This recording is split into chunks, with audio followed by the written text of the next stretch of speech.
And how does Durant change this? He comes back, and right now, as you and I are talking, it's been exactly 3 weeks, 21 days since he limped off the court in Game 5 against the Rockets.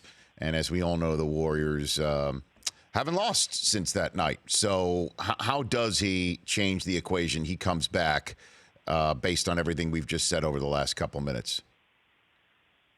Well, I think it all depends on where they are in the series, if and when he comes back. Now, I don't believe necessarily that he'll be back in this series. I've had guys with calf strains, and it is a very difficult injury to try to hurry back from. You know, you can have a Curry issue like a dislocated finger or something like that, but you have your legs.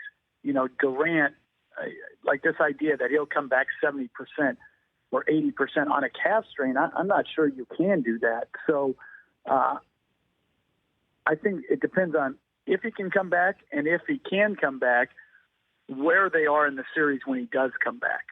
I don't think you bring Durant back and bring him off the bench. You might be able to do that with Cousins. You probably would do that with Cousins. But Durant, 2 championships in 2 years and 2 finals MVPs, and you want to re-sign him, I don't think you would bring him back off the bench. So I think these decisions that Steve Kerr may well have at some point in the series, really, really challenging decisions, because your number one job is to give your team the best chance you can to win.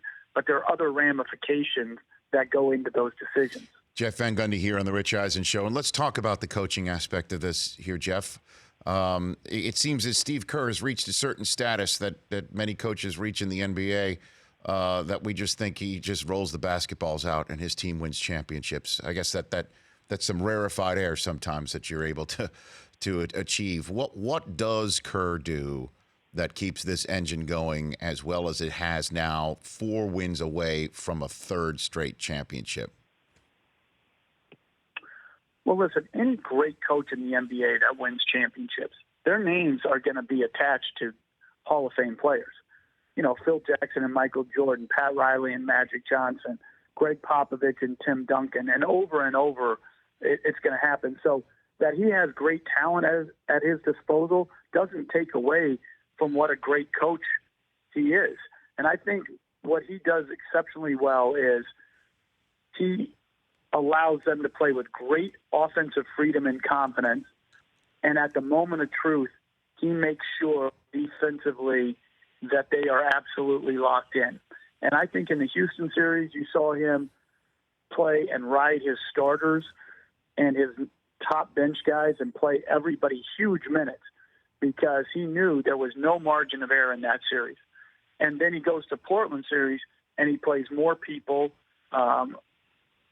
and distributes some minutes over a bigger cross section of players, because in that series he felt that was what was best. And so I'm interested to see what he does here, but there's no questioning that he knows his team very well, and he does it in such a humble manner that I have such respect for him and how he's gone about all of his success in the NBA, from when he was a player to when he was a broadcaster to a general manager and now to a coach. For more of The Rich Eisen Show, tune to Audience Channel 239 on DirecTV for free on BR Live, or download the Rich Eisen Show app.